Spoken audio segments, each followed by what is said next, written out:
In high school, we hear the usual gossip making its round about a duo who are apparently a match made in heaven. The hype behind their presumed relationship is so large that even the classroom simps have to admit defeat. We finally get to see the famed pair and are introduced to the student council president, Inokami, who is walking confidently down the hall and proclaiming her plans to maintain order in the school, while the Beka simp Kazuki walks behind her, excited that he gets to be so close to a girl. But even if he is a simp, he's at least got hoes and a pretty face. But the same can't be said for Usato, who is such an ugly loser that he got the opening spotlight stolen from him in his own anime. He is just your average high school boy with zero friends and zero hoes, so the only thing of interest that happens to him all day is finding a fallen nest of baby birds. He may be an outcast, but he is at least a kind one, so he helps the birds back into their nest and says they can pay him back later if they want to. But then he realizes that he is talking to a bunch of baby birds and leaves before he gets any weirder. He envies all the other impressive high school students and wishes he could be like them as well, or at least get some friends so he doesn't have to talk to birds all the time. Usato decides it's time for him to go home, but his luck keeps on getting worse as when he goes to his locker, he finds that someone has taken his umbrella. He spots another one over by the wall, and for a moment he thinks about just snagging it and leaving its owner stuck here, just like he is. But then again, so far being kind is the only remarkable trait he has, so he decides that he will just wait out the storm instead. As he takes his seat and accepts his fate of being stuck here, he sighs that it would be so much easier for him here if he could just use magic to just blow the rain away, but things don't work out so conveniently for him. And the rain must have taken his comments personally because several hours later, it is still pouring strong and is even raining slightly more as a little FU to Usato. While he is wondering what he is going to do, he hears a voice come around the corner and finds Inokami is still in school. Normally, everyone would have left school hours ago, so she asks what he is still doing here. But this is the first time he has ever been this close to, let alone had a conversation with a girl, so he is stumbling over his words like an idiot. She manages to piece his half sentences together and realizes that he must be stuck here because he doesn't have an umbrella. However, it is almost the school's lockup time, so the gates are going to be shut soon. Usato takes the hint and decides to just run through the rain, even though it definitely means he will get soaked. But Inokami stops him because it wouldn't be right for the student council president to let a student get himself drenched while she has an umbrella in her hand. But just as Usato was about to get the chance to share an umbrella with Inokami, Kazuki shows up and offers Usato his spare umbrella, which he keeps in his bag for occasions just like this. This move successfully cut Usato and dashed any dreams of physical contact with Inokami, but speaking of which, Inokami asks if Kazuki knows Usato since he is being very friendly with him. They are apparently in the same class, but remember, Usato's friend count is a total of 0, so Kazuki must have really put some effort into learning all his classmates' names. This is the first act of kindness that Usato has ever experienced, so even though he didn't get alone time with Inokami, it seems that he has managed to raise his friend count to 1. He is still a bit awkward, but Kazuki tells him there is no need to be so stuffed around each other since they are classmates, and seeing that Kazuki has become friends with him, Inokami gets in on the action, and they are now a trio of students. It looks like luck is finally on Usato's side as he went from holeless and friendless to just holeless. He gets to walk home with the popular kids, something all the other students would kill to be able to do, so he is finally doing something interesting. On the walk home, Usato talks about how he had thought Kazuki would be more of a ladies' man than he is since he is always seen talking with the girls in class, but the hoes just flock to him. There's nothing he can do about being good looking. Usato also thought Inokami would be far more unapproachable than she actually was since she is revered as a goddess by all the students. If she so much as sneezed in class, her snot would be bottled up and sold on eBay for $1,000. So getting to talk to her like this is still jarring to him.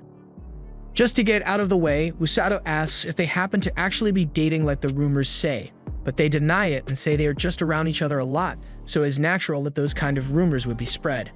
With that cleared up, Inokami asks Usato if he has any plans for the future or anything, but he hadn't really thought about it up till now. Kazuki finds it a little weird since she also asked him that question a while ago as well, but she brushes it off as just curiosity since she has no real hopes for her future. Basically, anything she tries ends in success without much effort, so she lacks any real ambition for her future and doesn't feel like she fits in here. She is literally suffering from success. While Usato has never really tasted success, he definitely knows what it feels like to not fit in, so maybe they are not so different. The three continue to walk when Kazuki and Inokami stops in their tracks because they claim to have just heard something that sounded a lot like church bells just now. They can hearing as clear as day, but Usato doesn't hear anything because he's being sidelined by the isekai forces. He gets closer to them to see if they are alright, and thus it gets pulled into the isekai portal, even though he was never actually meant to be there. The magic circle beneath their feet is about to teleport them, and they have a wide range of reactions from Kazuki's confusion to Inokami's utter excitement, and Usato who gets cut off in the middle of what he was saying.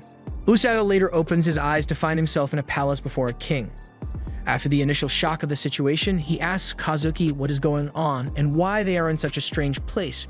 But while their brains are still processing, Inokami is practically drooling from excitement as she realizes this is a fantasy and she's loving it.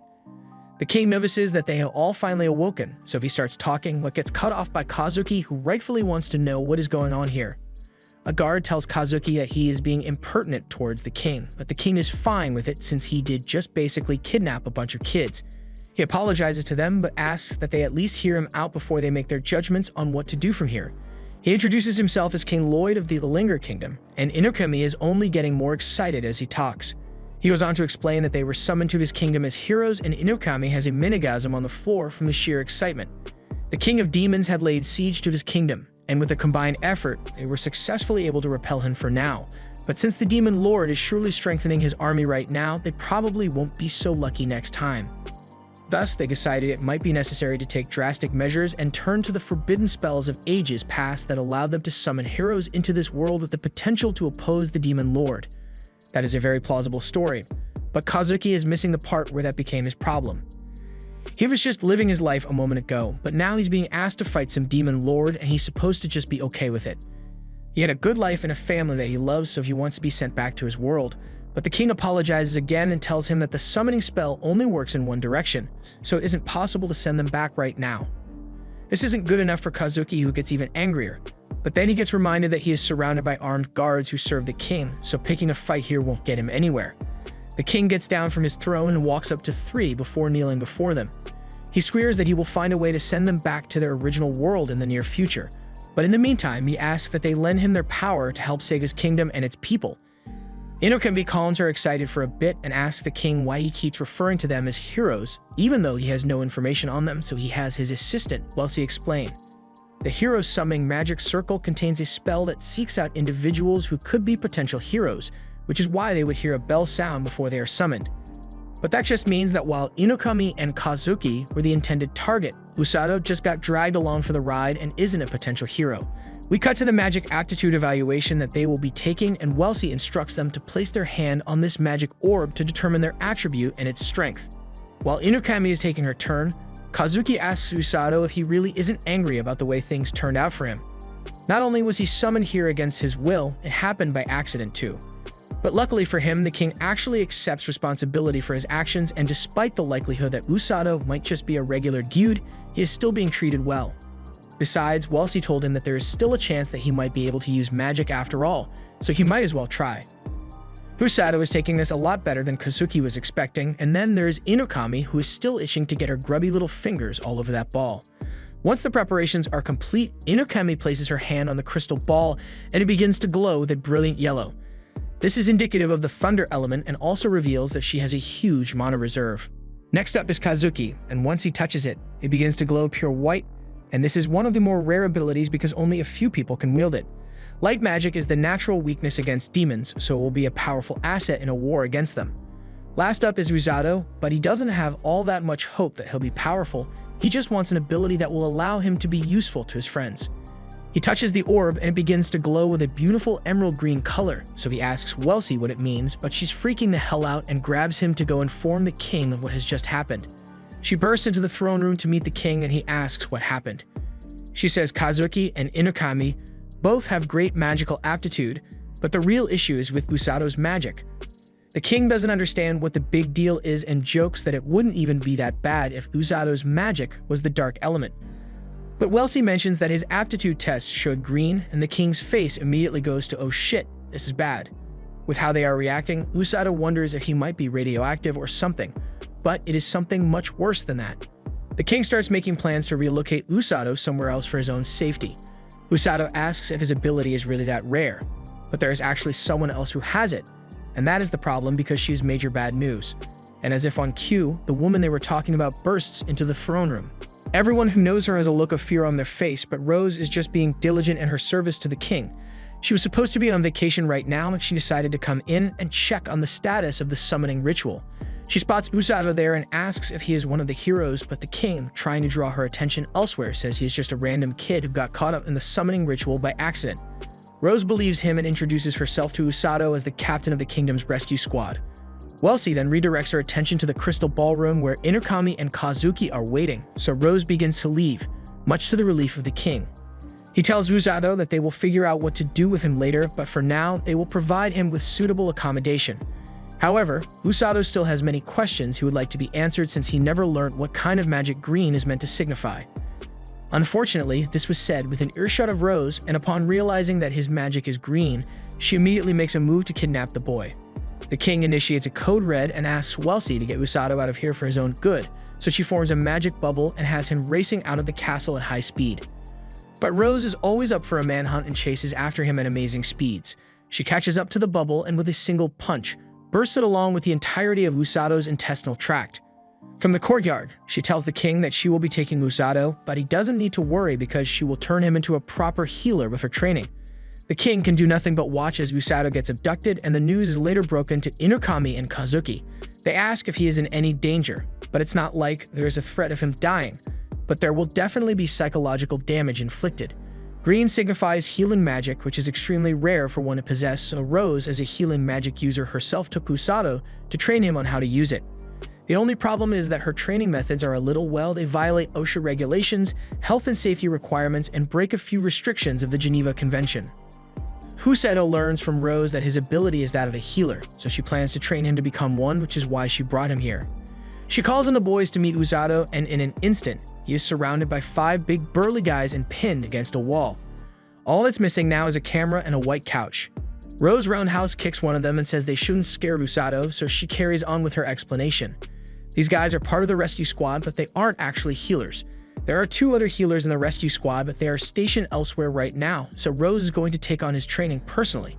And to put it lightly, Usato is screwed big time. There wasn't much he could do about the situation, so he chose to just sleep it off and see what happens.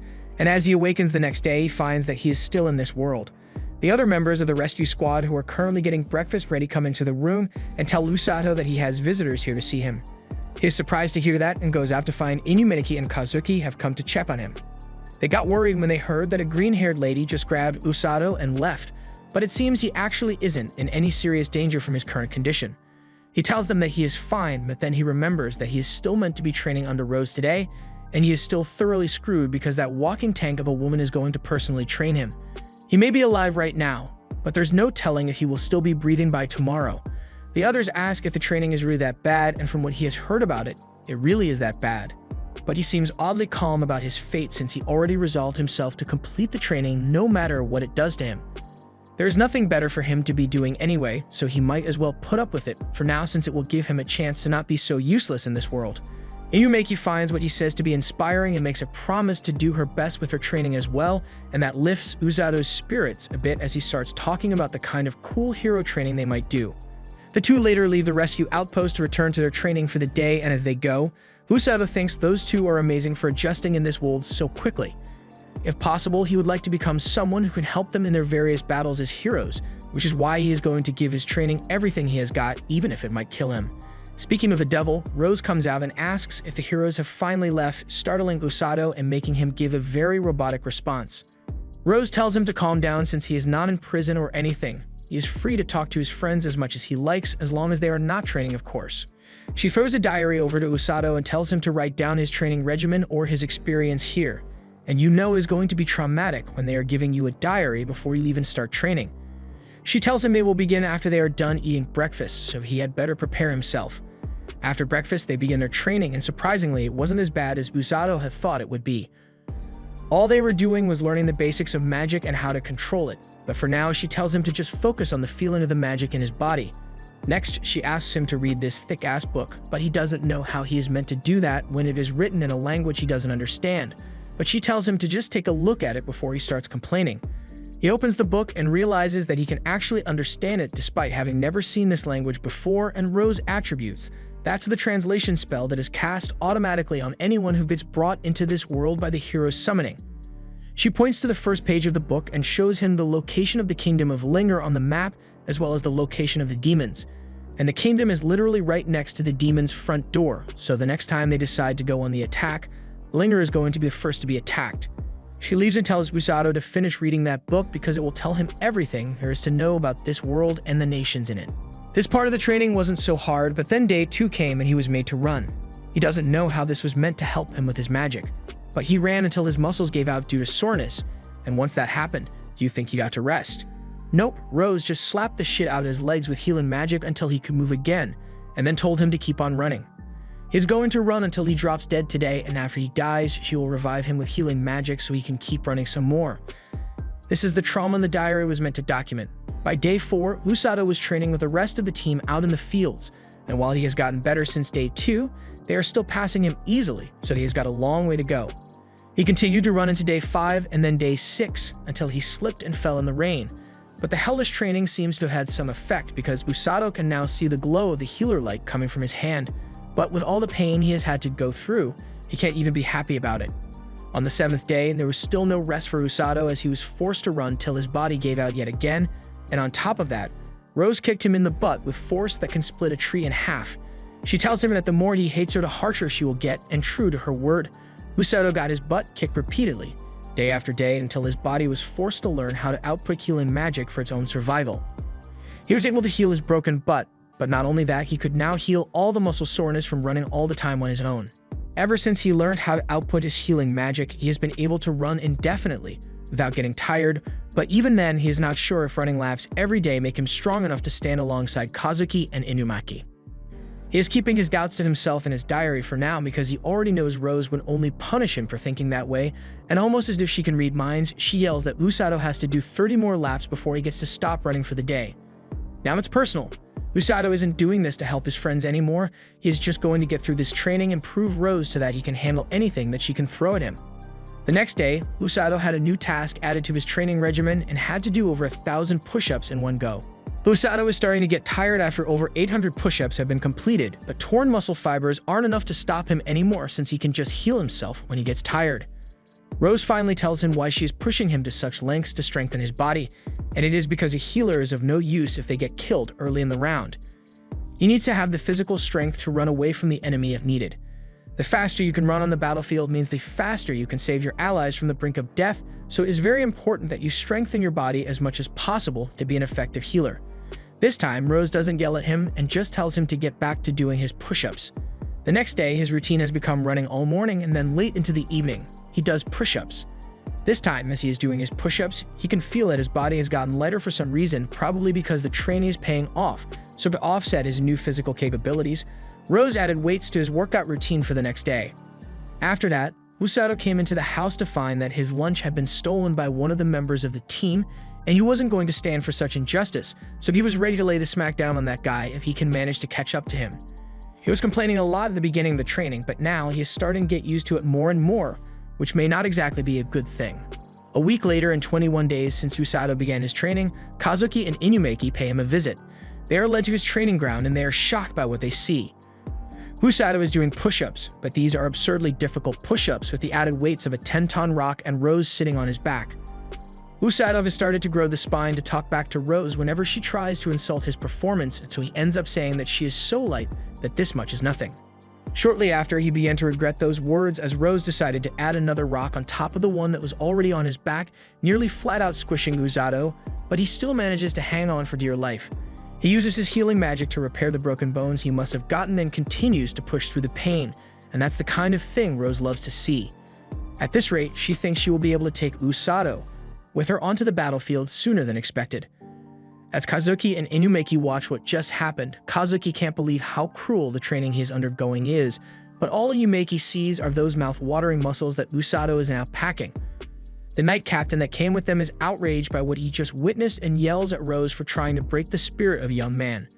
This kind of training would have left any regular man crippled, but even if she could heal him afterwards, the psychological damage wouldn't be going anywhere. However, Rose doesn't see a problem with her methods since Usato seems to be adjusting to it well enough. Plus, she plans to have him be her right-hand man so she can't afford to take it easy on him just because of his sanity. Usato hears this, and this was never part of the agreement. He doesn't remember ever saying he would become her right-hand man or anything. Rose tells Usato that he can take a lunch break and catch up with his friends since she has things to talk about with Sigillus.